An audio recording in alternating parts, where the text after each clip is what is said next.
I want to ask a little bit about the case of Enoch Burke. Yeah. What's his story? So Enoch Burke I say is because he's still on payroll. He is a teacher at Wilson's Hospital School, which is a Church of Ireland school, a Protestant school in Westmeath.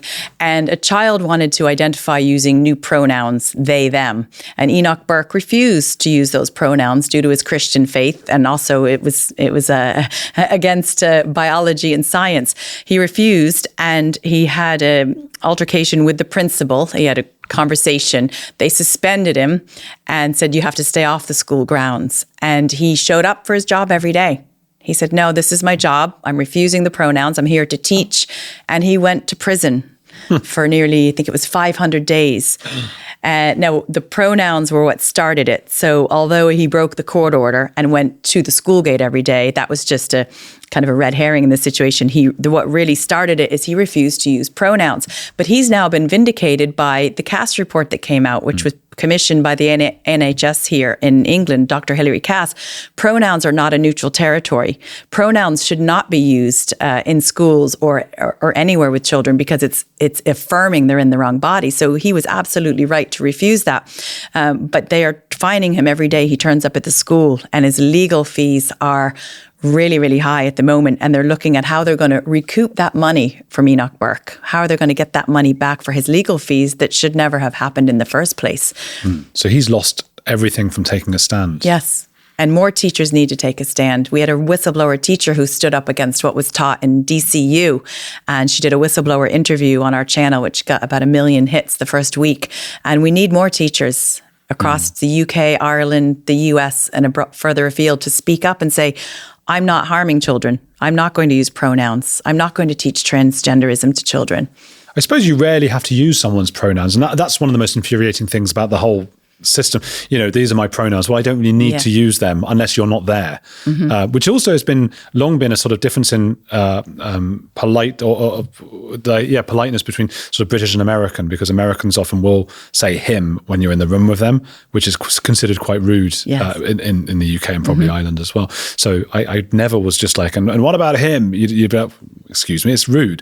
And suddenly we're having to sort of announce one's pronouns despite never, don't you worry about what I'm going to refer to you as. I might be rude about you if I want. I might say that bastard or something. I don't need to use your pronoun for it. So how do we know how that initially came about? Was he just like, was the kid just like, listen, Mr. Burke, you're going to have to call me they, them. And he went, nah.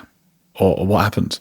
I think it came from, if I recall, a memo that he got saying this child's going to use pronouns. I don't know if the student actually said to him directly or if it was a memo, but whatever came about, he said, no, I'm not using pronouns. The transgenderism goes against my Christian faith. And the school is deeply in liaising with Belong To. Belong To is Ireland's trans right NGO. They're heavily funded.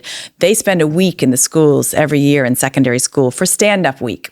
And for Stand-Up Week, they talk about things like transphobic bullying and how to be an ally and top surgery and bottom surgery and don't misgender or dead name anyone or you could be reprimanded. So Belong To also have, in addition to the week in school, they have an 18-month, I call it the 18-month indoctrination program. If a school signs up for that, that school must embed all of the Belong To actions into their school.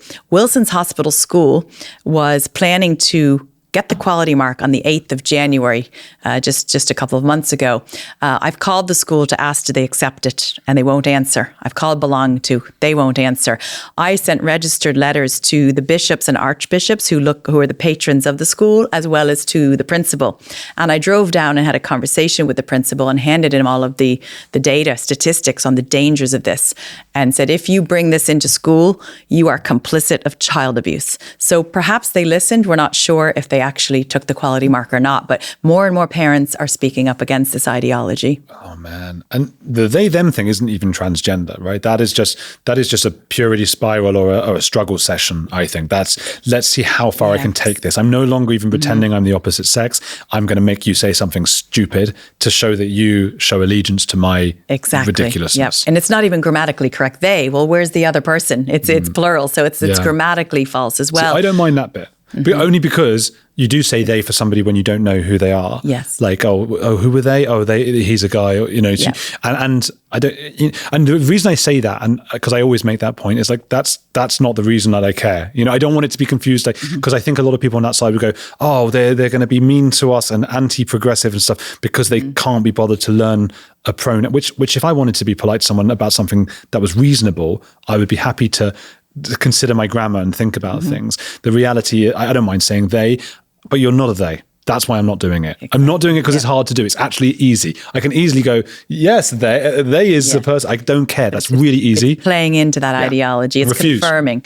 And even in some schools, if a boy wants to be called a she, her, there's a document that we found from the Curriculum Development Group in Ireland called the NCCA. They work with the Department of Education.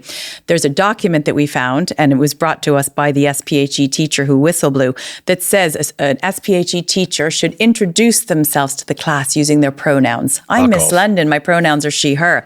Now, when we did the interview and we exposed this, as well as things like the secrecy pact that children were being asked to sign, the NCCA quickly that weekend started updating their documents online to change some of the things that we had concerns with, almost memory hole it. But luckily we archived it, so we still have a record. It's such a weird thing because they seem to be propelled by this feeling that they're doing something righteous. And at the same time, whenever they're exposed, quickly rush to cover their tracks, which suggests that maybe they actually know what they're doing isn't right. Absolutely. They know that. I think the people working there, so the people who are working in the NCCA, or maybe even some of the entry-level people in the Department of Education, they probably know it's wrong. Just like the librarians at the library knew it was wrong when we handed books into them and served them with a child protection violation notice. They know it's wrong, but because it's such a powerful force at the top, being driven by the top, they feel that it's way above their pay grade. We have record as well that on one of the books that we flagged showing children how to inject their own hormones, the HPRA sent out a memo to close the case, to don't talk about it. And the HPRA is our drug, kind of quality drug department in Ireland. How does this fly with bringing in more and more immigrants who are struggling to even not attack women, and also introducing this kind of woke ideology, which is the complete opposite to the culture that they're bringing in?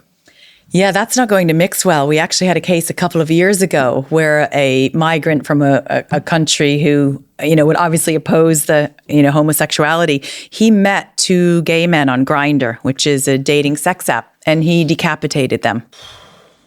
So how is it going to work when you're flooding the country with, Islamic culture, and then you're promoting the woke culture? That just doesn't work well at all. It creates chaos. But it's sort of one of those things of problem, reaction, solution. Ireland's also pushing the digital ID, which is an EU initiative. So create the problem and the chaos and the unsafe streets. We'll fix all of that with digital ID. Oh my God.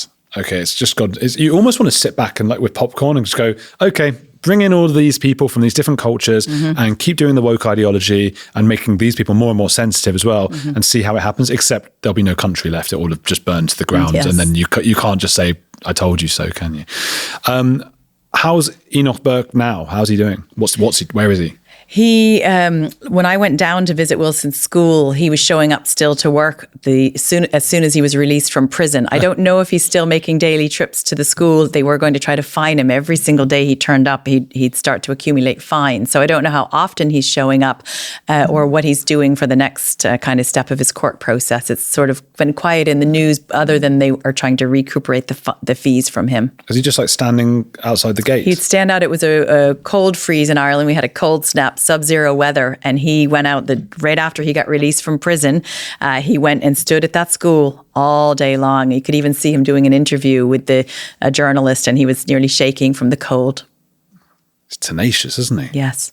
He's making it very difficult for the state, and just like myself and others who have made it difficult, they want to crack down. He's a real headache for the state because he's exposed the nonsensical gender ideology being pushed in schools. He's not making it go away very easily. It must be weird to go to the school as a kid and, like, he's just, Mr. Burke's there again. And I wonder, some of them must support him and some not. Absolutely. We, when we did a peaceful assembly there and gave a few speeches just before Christmas asking for him to be released, we had so many students give us thumbs up, clapping, smiling, really happy that we were there, because the students do not want this. So, you know, they roll out this gender ideology and say that it's about being inclusive. And we've listened to the student voices, but the student voices they've listened to are the students who are the radical ideologues, maybe suffering from this gender confusion.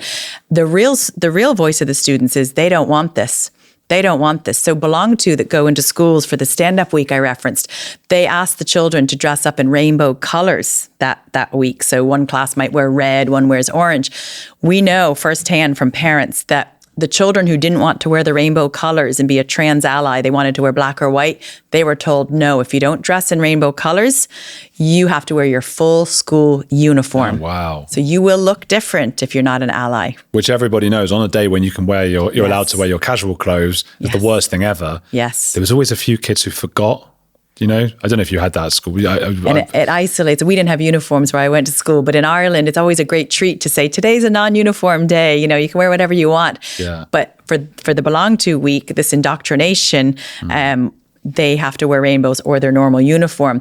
And we did a Freedom of Information request to the Department of Education to ask if this was risk assessed, letting trans activists come into school to teach children about things like transgenderism and how to change their sex and take hormones and whatever. There was no risk assessment. Of course not. None. I can't remember if I did that, like forgetting and turned up in my uniform, or if it was like a recurring dream I may have had. Because it is that kind of thing, isn't it? You turn up and you're like, oh no, I've worn the thing. You feel so different. You feel isolated, and excluded, and stupid. Everyone's going, you forgot the day, and you're reminded, and everyone goes, oh, he's the idiot who forgot the thing. If they had told me at school, like, you got to do a rainbow day, like just out of wanting to push back, not about, you know, or that I mind gay people, which is what that meant at the time. It just meant gay people. I don't have a problem, you know, whatever, great, be gay. But now it means something completely different. Yeah.